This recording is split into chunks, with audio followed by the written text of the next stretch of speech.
Hey everyone, it's Raven. Welcome back to the Nest. So what I'm going to do for you all today is we're going to check in with my savings challenges for 2021. I'm currently doing two savings challenges. One is more of a daily kind of saving thing, whereas the other is a weekly savings. And I will actually link right above here the video where I kind of go into really deep details about these savings challenges so that you can maybe refer to that if you are not sure what these savings challenges are. But I will give kind of a brief overview in this video. So if you're interested in that, stay tuned.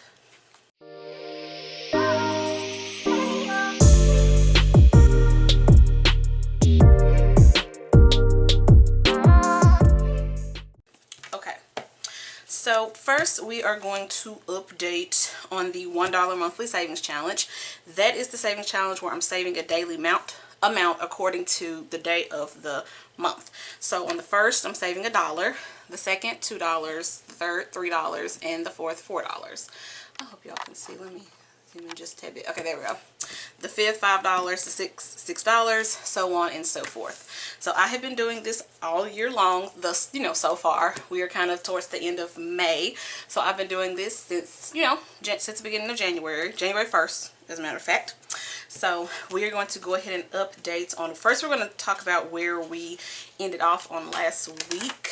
Well, I'll just kind of briefly touch on like where we are to date. So how I'm kind of setting this aside, I'm putting this amount in a savings account in my Wells Fargo account. I'm saving both of them together. I don't have a separate bank account for each of these savings challenges. I'm just saving the amount together, and I'm just kind of keeping track of it, of course, on a daily and a weekly basis. But as far as where the money sits, at the end of the quarter, I move the balance to my Ally checking account. No, I'm sorry, my Ally savings account, where I get a better interest rate than my Wells Fargo savings account. So let's go ahead and talk about where we are for this quarter thus far. All right, so April, I saved a total on this savings challenge, $465, and I'm just going to put savings challenge 1. $465, that was in the month of April. And then we're going to add up where we are as of the month of May for this savings challenge.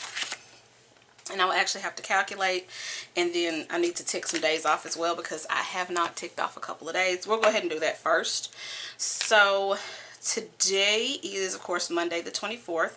So I need to tick off for the 22nd and the 23rd, which was Saturday and Sunday. I haven't moved over my Monday amount yet because I'm filming this extremely early. So there's that. So let's go ahead and calculate up where we are for this savings challenge so far in the month of May. 1, 2, 3,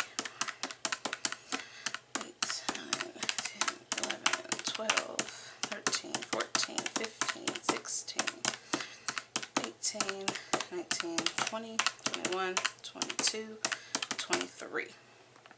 All right, $276 is where we should be thus far. So we have April here, and then we have May.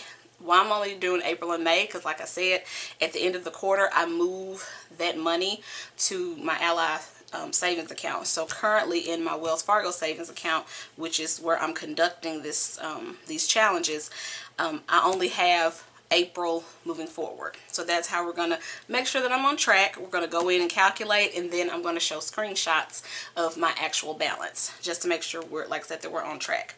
So for April, I saved a total of $465. And then for May, I should have saved a total of $276. And that is for savings challenge number 1, which is our $1 monthly savings challenge. All right, so then let's move on to the 52-week savings challenge. This is a savings challenge that I will be doing again the entire year, and it basically is a set amount of money that I'm saving each week, and as long as I follow it each week, I will have saved $5,200 by the end of the year.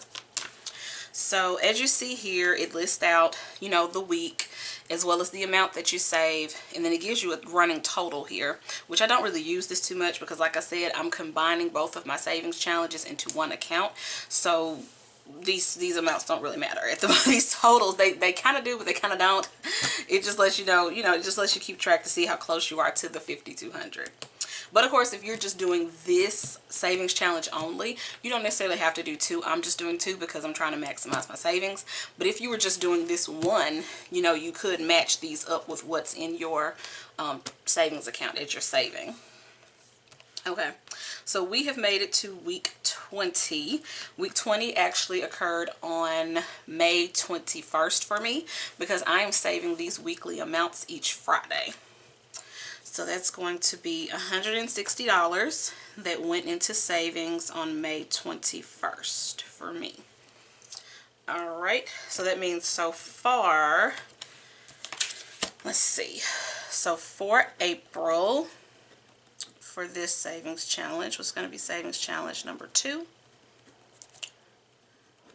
For April, we would have had a total of 70 plus 80 plus 90 plus 160 plus 70. For April, I would have saved a total of $470 for this savings challenge. All right, so thus far in May, for savings challenge number 2, we should have saved $80, 90 plus 160. So we should have saved a total of $330. All right, so let us go ahead and calculate these up. This is going to give us basically how much I should have saved thus far in quarter 2 for both of my savings challenges combined.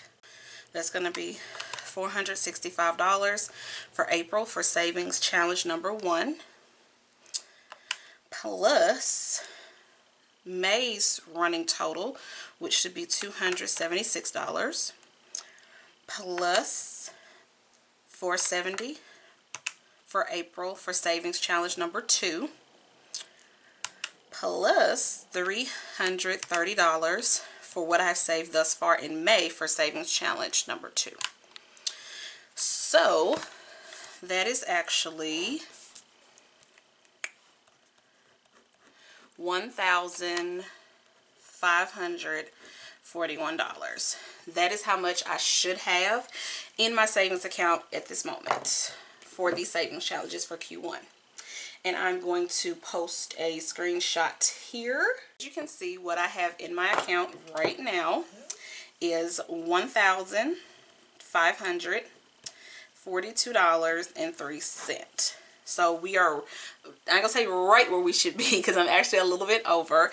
I'm over by $1.03, which for me, as long as I'm at where I'm supposed to be or a little bit over, I'm happy and satisfied. So we are making moves. We're doing really good.